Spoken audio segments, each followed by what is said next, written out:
Hope you guys are doing well. Welcome back. So in this video, I'm going to show you that how you can add the blur into a video and how you can make the color corrections as well. So let's start.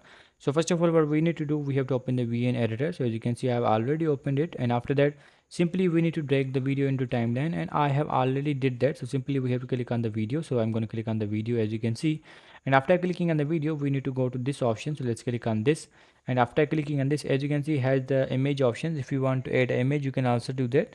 So simply what we need to do, we have to click on this option. As you can see, after clicking on this, here you will be able to add another one. I'm going not going to add this one. So as you can see, if you want to increase the blur, you can also do it, or if you want to decrease this, you can also do that. As you can see, there's a huge difference between adding a blur or not. The value is 100. If you want to add that, you can also do that. So simply we need to go to the color section, and after going to the color section, as you can see here, you can also choose the color for the blur as well. If you want to add the red or the white or the blue as well, you can choose any color from them.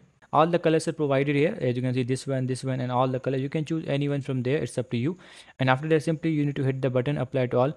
If you click on this button, which is called apply to all, the setting, the everything will be applied into all clips in the timeline, and after that you will be able to use that. So I hope you guys understand this video, that how you can make the color corrections and the blur settings into your image, into your video.